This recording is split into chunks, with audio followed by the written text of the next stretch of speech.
கர்த்தருடைய பரிசுத்த நாமம் மகிமைப்படுவதாக. இந்த நாளிலும் உங்கள் மத்தியில் நிறுத்தின என் தேவாதி தேவன் ஸ்தோத்தரிக்கிறேன், துதிக்கிறேன். அது மட்டுமல்லாமல் கடந்து வந்திருக்கிற ஒவ்வொரு தேவ பிள்ளைகளையும் கர்த்தராகிய இயேசு கிறிஸ்துவின் நாமத்தினால் வாழ்த்துகிறேன். Praise the Lord, praise the Lord, praise the Lord, praise the Lord. சந்தோஷமா இருக்கிறீங்களா? கர்த்தருடைய சமூகத்திலே இந்த ஒரு மாசத்தையும் கர்த்தர் நல்ல செய்தி இந்த மாசத்தின் கடைசி ஞாயிற்றுக்கிழமையில கர்த்தர் நம்மளை காண செய்திருக்கிறார். இந்த இத்தனை நாள்களை நமக்கு கர்த்தர் தந்திருக்கிறார். இதை காண முடியாதவர் எத்தனை பேர் இருக்காங்க இந்த உலகத்தில். ஆனா கர்த்தர் நம்மளை இத்தனை நாள் தாண்ட செய்து இந்த ஞாயிற்றுக்கிழமையில கொண்டு வந்திருக்கிறார். ஹல்லேலூயா. சோதரா, இன்றைக்கு உங்கள் மத்தியில ஒரு சில வார்த்தைகளை வைத்து விட்டு கடந்து செல்லும்படி ஆசைப்படுகிறேன். சங்கீதம் 34 அதில் உள்ள 1ஆம் வசனத்தை ஒருவர் வாசிங்க. சங்கீதம் 34 அதில் உள்ள 1ஆம் வசனத்தை ஒருவர் வாசிக்க கேட்போம். கர்த்தரை நான் எக்காலத்திலும் ஸ்தோத்தரிப்பேன், அவர் துதி எப்பொழுதும் என் வாயில் இருக்கும். கர்த்தரை நான் எக்காலத்திலும் ஸ்தோத்தரிப்பேன், அவர் துதி எப்பொழுதும் என் வாயில் இருக்கும். பாருங்க, கர்த்தரை நான் எக்காலத்திலும் ஸ்தோத்தரிப்பேன். எனக்கு பிரியமான தேவச்சனமே, இன்றைக்கு நம்முடைய எல்லா விதமான நிலைமைகளிலும் எல்லா விதமான காரியங்களிலும் கர்த்தரை நாம் ஸ்தோத்தரிக்கிறோமா? அவன் சொல்ற பாருங்க, தாவீது சொல்றார் பாருங்க, கர்த்தரை நான் எக்காலத்திலும் ஸ்தோத்தரிப்பேன். அவன் சொல்றான், நமக்கு ஸ்தோத்திரம் வேற எப்போ நம்ம வேண்டின காரியங்கள் உடனுக்குடன் நடக்குமோ ஒரு ஸ்தோத்திரம் வரும். பல ஆசீர்வாதங்கள் திடீர்னு நடக்கும், நமக்கு ஒரு ஸ்தோத்திரம் வரும். நம்ம நினைச்ச உடனே வியாதி குணமானது நமக்கு ஸ்தோத்திரம் வரும். ஆசீர்வாதம் கிடைச்ச உடனே நமக்கு ஸ்தோத்திரம் வரும். அவன் ஸ்தோத்திரம். ஆனா பாருங்க, தாவீது விதமாக சொல்லல, கர்த்தரை நான் எக்காலத்திலும் ஸ்தோத்தரிப்பேன். எப்படிப்பட்ட நேரங்களிலும் எந்த நாட்களிலும் எப்பேற்பட்ட சூழ்நிலையிலும் கர்த்தரை நான் ஸ்தோத்தரிப்பேன். அவன் ஸ்தோத்திர பாருங்க, வேதாகமத்திலிருந்து ஒரு அருமையான மனுஷன் பாருங்க, ஒரே ஒரு சொப்பனம் தான் கண்டார். அந்த மனுஷன் என்னது? ஒரே ஒரு சொப்பனம் தான் கண்டார். அந்த சொப்பனத்தை சொன்னதுனால தன்னுடைய தகப்பனார் முதற்கொண்டு தன்னுடைய சகோதரர்கள் வரைக்கும் எல்லாரும் அந்த சொப்பனத்தின் மூலம் அவரை வெறுத்தார்கள். அவன் சோதரம். அந்த சொப்பனத்தினாலதான் அவன் சோதரம், அந்த கர்த்தரால் காண்பிக்கப்பட்ட அந்த சொப்பனத்தினாலதான் அந்த மனுஷன் கிணற்றுக்குள்ள போடப்பட்டார். அவன் சோதரம். பிறருடைய கரங்களில விற்கவும் பட்டார். பொய் சாட்சி, பொய்யான காரியம் அவர்களுடைய மேல சுமத்தப்பட்டது. அவன் சோதரம். ஜெயிலறைக்கும் போவதற்கு காரணம் அந்த ஒரே ஒரு சொப்பனம். அவன் சொல்றான், அந்த ஒரே ஒரு சொப்பனத்தை அவர் சொன்னாங்க இருந்திருந்தார் என்றால் இது எதுவுமே அவருடைய வாழ்க்கையில நடந்திருக்காது. அவன் சொல்றான். ஆனாலும் அவரிடத்துல பாருங்க, நமக்கு கர்த்தர் இப்போ ஒரு ஆசீர்வாதத்தை காண்பிக்கிறார். இது நடக்க போகுது சோதரம், இதெல்லாம் நடக்க போகுது. நீ ஜோமனு இதுக்கிடையில ஒரு சோதனை வந்துட்டு நாம முதல்ல என்ன கேட்போம்? நீங்க ஏன் ஆண்டவரை இப்படி சொன்னீங்க? இதெல்லாம் நீங்க சொல்லிட்டு என் வாழ்க்கையில ஏன் இப்படிப்பட்ட பிரச்சனை வருது, ஏன் எனக்கு இப்படிப்பட்ட துன்பம் வருது? கர்த்தருடைய சமூகத்துல ஜெபிக்கும் போது அதுக்கப்புறம் நீங்க காட்டின தரிசனம் எனக்கு என்ன நடக்க போகுது, என்னைக்கு எனக்கு இந்த வாக்குத்தத்தம் எனக்கு என்னைக்கு நிறைவேற போகுது, இதெல்லாம் தான் கேட்போமே தவிர அவன் சோத்திரம் இவைகளை எல்லாவற்றுக்காகவும் தேவனுக்கு சோத்திரம் சொல்லுவோமா? அவன் சோத்திரம். ஆனா யோசேப்பு பாருங்க, அந்த ஜெயிலறையிலும் இருந்துட்டு அவன் சோதரம், அந்த ஜெயிலறையிலும் இருந்துட்டு எங்கேயாவது ஒரு இடத்துல யோசேப்பு அந்த சொப்பனை குறித்து ஏன் எனக்கு இது நடக்கல, ஏன் எனக்கு இவ்வளவு சோதனை, எங்கேயாவது ஒரு இடத்துல ஒரு வார்த்தையாக எழுதி இருக்கிறதா? இல்ல. ஏன்னா யோசேப்புக்கு தெரியும், என்னுடைய நேரம் வரும்போது, கர்த்தர் எனக்காக குறித்திருக்கிற நேரம் வரும்போது கர்த்தர் என்னை உயர்த்துவார். அவன் சோதரம். யோசேப்புடைய நேரம் வந்தபோது பார்வோனிடத்தில் ஒரு சொப்பனம் வந்தது. அந்த பார்வோனுடைய சொப்பனத்தை விளக்குவதற்கு ஒருவரும் அவனிடத்தில் இல்லை. அப்போ இந்த சிறைச்சாலையிலிருந்து வெளியில போன ஒரு மனுஷன், விடுதலை கிடைத்து வெளியில ஒரு போன மனுஷன் பார்வோன் இடத்துல வேலை பார்த்துட்டு இருந்தார். அவன் சோதரம்.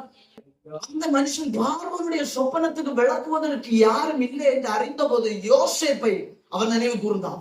அதுதான் கர்த்தர் யோசேப்புக்கு வைத்திருந்த நேரம்.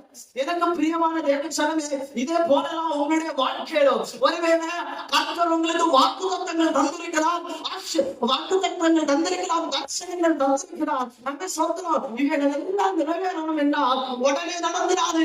கர்த்தருடைய கரங்களுக்குள்ள நீ அடங்கி இருக்க வேண்டும். இருக்கிறத கர்த்தரை கரத்தில் சென்று கர்த்தருடைய பலத்தை கரங்களுக்குள்ள நீ அடங்கி இருந்தாய் என்றால் கர்த்தருடைய நேரம் வரும்போது கர்த்தர் சகலத்தையும் செய்ய வந்தவராக இருக்கிறார். எத்தனை பேர் விசுவாசிக்கிறவங்க மாற்ற கரங்களை உயர்த்தி ஸ்தோத்திரம் சொல்லி பார்ப்போம். எனக்கு பிரியமான தேவசனமே, கர்த்தர் எனக்கு வாக்கு தந்தது உண்மைதான். அவன் சோதரம் தரிசனங்கள் தந்தது உண்மைதான். அவன் சோதரம் வசனத்தின் மூலம் அவரோட பேசுறது உண்மைதான். அந்த ஆசீர்வாதம் எல்லாம் தடைபடவில்லை. அவன் சோதரம் தாமதிக்கிறான் செய்தது தவிர அது தடைபடவில்லை. கர்த்தர் தந்த ஒவ்வொரு விதமான காரியங்களும் அது தடைப்பட்டு போகவில்லை. கர்த்தருடைய நேரம் வாரது வரைக்கும் அது தாமதித்துக் கொண்டிருக்கிறது. அவன் சோதரம் அதனால வாழ்க்கையில யோசேப்பை போல பொறுமையோடு கர்த்தருடைய கரங்கள்ல இருக்க வேண்டும். அவன் சோதரம் முறுமுறுக்காதபடி அவன் சோதரம் பாருங்க. அதே போல போகட்டும், அந்த வசனத்தை வாசிங்க. கர்த்தரை நான் எக்காலத்திலும் ஸ்தோத்திரிப்பேன், அவர் துதி எப்பொழுதும் என் வாயில் இருக்கும். அவர் துதி எப்பொழுதும் என் வாயில் இருக்கும். அவருடைய துதிக்கிறது நமக்கு தெரியும். அவரை மகிமைப்படுத்துவது, அவரை ஆராதிக்கிறது, அவருடைய சந்நிதியில இருக்கிறது அவருடைய துதி. அவன் சொல்றான் எப்பொழுதும். அதுதான் அந்த வசனத்துல ஒரு விஷயமே. எப்பொழுதும்னா நாம துதிப்போம், கர்த்தருடைய சமூகத்தில் நம்ம ஆராதிப்போம், ஜெபிப்போம், என்னாவதும் காரியம். ஆனா எப்பொழுதும்னா அவன் சொல்றான் ஏதோ ஆசீர்வாதம் மரபு மட்டுமல்ல, உன்னுடைய வியாதிகள் குணமாவும் மட்டுமல்ல, அவன் சொல்றான் நினைத்த காரியங்களுக்கு நடக்கவும் மட்டுமல்ல. தாவீது சொல்றாரு பாருங்க, எப்பொழுதும் எனக்கு ஆசீர்வாதம் பரத்திலிருந்து வந்தாலும் சரி, அதிசயங்கள் நடந்தாலும் சரி, நான் சுகமானாலும் சரி, ஆனால் எப்பொழுதும் கர்த்தரை நான் துதிப்பேன். அவன் சொல்றான் கர்த்தரை நான் எப்பொழுதும் துதிப்பேன். அவன் சொல்றான் பாருங்க, இன்னொரு மனுஷன் விதாகமத்துல அழகா இருப்பவருக்கு பாருங்க, அவருடைய பேரு யோபு. அவருடைய வாழ்க்கையில எல்லா விதமான செல்வாக்கும் கர்த்தர் கொடுத்திருந்தார். அவன் சொல்றான் எல்லா விதமான செல்வாக்கும் கொடுத்திருந்தார். அப்படித்தானே? அவங்களுடைய சந்தேகமா இருக்கும் தேவ விசுவாசிகளே, யோபுனுடைய சரித்திரத்தை நம்ம வாசித்து பார்த்திருப்போம் வேதாகமத்தில். அவருடைய வாழ்க்கையில எல்லா விதமான செல்வாக்கும் கர்த்தர் கொடுத்திருந்தார். அவ்விதமா தானே? அப்போ யோபுனுடைய சோதனை நேரம் வந்தது. அவன் சோதனம் யோபு நல்ல ஒரு மனுஷனாக இருந்தார். எல்லா விதமான செல்வாக்கு உடையவர்களும் எல்லாருக்கும் உதவி செய்கிற ஒரு மனுஷனாக இருந்தார். யோபனுடைய சோதனை நேரம் வந்த போது அவன் சோதனம் யோபனுடைய சோதனை நேரம் வந்த போது அவன் சோதனம் அவருடைய சொத்து பத்துகள் எல்லாம், அவருடைய பிள்ளைகள் முதற்கொண்டு எல்லாம் அவரை விட்டு போனது. இது மட்டுமல்ல, அவருடைய சரீரமும் அவன் சோதனம் சீர்கொலை ஆரம்பித்தது. அப்போ அவருடைய மனைவி சொல்றாரு பாருங்க, அந்த தெய்வத்தை நீ தூசித்து ஜீவனை விடு. அவன் சொல்றான் அந்த தேவனை நீ தூசித்து விடு, தேவையான அந்த தேவன். அவன் சொல்றான் அவருடைய உற்றார் என்ன சொல்றாங்க, அந்த தேவனை நீ ஏதோ ஒரு பாவம் செய்துட்டாங்க, அந்த தேவனை நீ தூசித்து அவன் விட்டு விடு. ஆனா பாருங்க யோப பாருங்க, இதே போலதான் நம்முடைய வாழ்க்கையில உன்னுடைய சோதனை நேரம் வரும்போது உலகத்தின் மனிதனுடைய வார்த்தை உன்னை நோக்கி வரும். என்ன வந்து நீ இத்தனை நாள் இடத்துக்கு நீ ஆலயத்துக்கு போற, எதுக்கு நீ ஜபிக்க, என்ன அதிசயம் நீ கண்ட, விசுவாசங்களை உன்னுடைய வைப்பான். அவன் சாப்பிடுறான். இவைகளெல்லாம் உன் மனசுல தோணும். ஆனால் இந்த உலகத்தின் வார்த்தைகளுக்கு நீ செவி கொடுக்காமல், அவன் சோத்ரான் அந்த உலகத்துடைய வார்த்தைகளுக்கு நீ செவி கொடுக்காமல் அந்த யோபை போல நீ கர்த்தருடைய சந்நிதியில பொறுமையாக இருக்க வேண்டும். அவன் சோத்ரம் யோபு 1ஆம் அதிகாரம் அதோட 21ஆம் வசனத்தை ஒருவர் வாசிங்க. யோபு 1ஆம் அதிகாரம் அதனோட 21ஆம் வசனத்தை ஒருவர் வாசிக்க கேட்போம். யோபு 1ஆம் அதிகாரம் அதனுள்ள 21ஆம் வசனத்தை ஒருவர் வாசிங்க. நிர்வாணியின் தாயின் கற்பத்திலிருந்து வந்து நிர்வாணியாக அவரிடத்துக்கு திரும்புவேன். கர்த்தர் கொடுத்தார், கர்த்தர் எடுத்தார். கர்த்தருடைய நாமத்துக்கு ஸ்தோத்திரம். எனக்கு பிரியமான தேவ ஜனமே, உலகத்துல நீங்க எதை சம்பாதித்தாலும், எவ்விதமான காரியங்களை கர்த்தர் வந்திருந்தாலும், ஒரு தேவ பிள்ளைகள் நினைக்க வேண்டாம் என்னுடைய சுயசுத்தத்தினால வந்தது. எனக்கு பிரியமான தேவ ஜனமே, உன்னுடைய சோதனை நேரம் வரும்போது உலகத்தின் மனிதர்களுடைய வார்த்தை உன்னை நோக்கி வரும். நீ எதுக்கு சபைக்கு போற, எதுக்கு இதை நான் செய்யற, ஆனா ஒன்றை மறைத்து மட்டும்தான் மறந்துட விடக்கூடாது.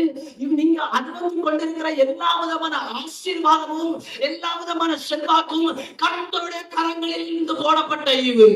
சோதரா அவை அதனால அந்த யோபை போல கர்த்தருடைய கரங்களில அந்த கர்த்தருடைய கரங்களை விட்டு விலகி போகாமல் கர்த்தருடைய சமூகத்துல பொறுமையாக நீங்க இருந்தீர்கள் என்றால் அந்த யோபை போல கடைசியில் அவருடைய சோதனை நேரம் முடிந்த போது எல்லாவற்றிலும் இரட்டத்தனையாக கர்த்தர் திருப்பி கொடுத்தார். அவன் சோதரம், எனக்கு பிரியமான தேவ ஜனமே, கர்த்தர் வாக்கு தத்துவம் பண்ணி இருக்கிறார், தரிசனங்களை தந்திருக்கிறார். அவைகள் நிறைவேறும் சொல்லி கர்த்தருடைய சமூகத்தில் அடி வைக்கிறத விடைக்கும், அவைகள் எப்ப நிறைவேறும் சொல்லி கர்த்தருடைய சமூகத்துல கேட்கறத விடைக்கும் அந்த யோசேப்பா போல நீ காத்திருக்கிறான். உங்க சோதரம் அந்த யோபை போல கர்த்தருடைய சமூகத்துல நீ அமர்ந்திருக்கிறான். அப்படி இருந்தால் அவன் சோதரம் கர்த்தருடைய நேரம் வரும்போது கர்த்தருடைய சகலவற்றின் அதிகாரியாக வைப்பார். எத்தனை பேர் விசுவாசிக்கிறார்? விசுவாசித்த மாத்திரம்தான் உன்னுடைய தேவனுடைய மகிமையை நீ காண முடியும். அவன் சோதரா பொறுமை இருக்க வேண்டும். இருக்கிறது கர்த்தருடைய கரம் சொல்லி தெரிஞ்சு இருக்கணும். அந்த கருத்துக்குள்ள பதத்த கருத்துக்குள்ள நீ அடங்கி இருந்தா யோசேப்புடைய நேரம் வந்த போது கர்த்தர் அவனை அதிகாரியாக மாற்றினார். அவன் சோதம் யோபுடைய நேரம் வந்த போது அவன் இழந்ததை விட கர்த்தர் வெட்டத்தனையாக திருப்பி கொடுத்தார். அவன் சோதரம் ஒருவேளை யோபு தன்னுடைய மனைவி சொன்னது போல தூசித்து அந்த கடவுளை மறுதளித்தாருங்க. இன்றைக்கு யோபனுடைய வாழ்க்கை பைபிள்ல இருந்திருக்குமா? இருக்கா? சோதரம் இதே போலதான் சிலவைகளை கர்த்தர் மகிமையான விதத்தில் உன்னுடைய வாழ்க்கையில செய்யணும். அவர் ஆசைப்படுகிறார். அதை நீ கர்த்தருடைய சமூகத்தை விட்டு விலகி போகாமல் இருக்கிறாய் என்று சொல்லி பார்ப்பதுக்கிறார் அந்த சோதனை. ஏன்னா எல்லாத்தையும் உடனே தந்துட்டாருன்னா அவன் சோதரம், அந்த எல்லாத்தையும் உடனே தந்துட்டாருன்னா அவன் சோதரம், எல்லாவற்றும் எல்லா காரியமும் உடனே நடந்துட்டுன்னா நம்மள எல்லாம் இப்ப பிடிச்சு எடுக்க முடியாது. சோதரம் பேதுருவை பாருங்க, முதல்ல கடல்ல வலை போட போறாரு. அவன் சோதரம் மீன் ஒண்ணு கிட்டது. அவன் சோதரா ஏன்னா மீன்களுக்கு எல்லாம் இருந்தது. அவன் சோதரா அந்த மீனுக்கு எல்லாம் இருந்து கிட்டல. கர்த்தர் அவருடைய வந்த போடுறான் எல்லாம் கிடைச்சு முதலாவதாக சோதனை நேரத்துல கர்த்தரை தேடு. அவன் சோதரா உலகத்தின் மனிதனை தேடுவதற்கும் அந்த ஆசீர்வாதம் எப்ப வரும் சொல்லி காத்திருக்கிறத விடைக்கும் முதலாவது உன்னுடைய சோதனை நேரத்துல கர்த்தரை விசுவாசி. கர்த்தருடைய கரங்கள்ல நீ பொறுமையாக இரு. நீ இருக்கும் போது கர்த்தர் உனக்காக சகலவற்றையும் செய்து முடிப்பார். ஆகையினால கிடைத்திருக்கிற ஆவிக்குரிய வாழ்க்கையை அவன் சோதரம் கல்வாரி மேட்டில் இருந்து அவன் சோதரம் அவர் வாழ வேண்டிய அந்த பரிசுத்தமான வாழ்க்கையை நாம் வாழும்படி தந்தார். அப்படிதானே கல்வாரி மேட்டில் இருந்து அவர் வாழ வேண்டிய அந்த பரிசுத்தமான வாழ்க்கையை யாருக்கு தந்தா? மனிதர்களாகிய நமக்கு, அந்த அவருடைய பிள்ளைகளாகிய நமக்கு தந்தா அந்த பரிசுத்தமான வாழ்க்கைய பொறுமையின்படியும் கர்த்தரை விட்டு விலகி போகாமல் பொறுமையோட ஆவிக்குரிய வாழ்க்கை செய்வோமானால் தேவன் தாமே நம்மளை ஆசீர்வதிப்பார். எனக்கு பிரியமான தேவச்சனமே, எல்லாரும் இருக்கிற இடத்துல ஒரு செகண்ட்களை மூடுங்க பார்ப்போம்.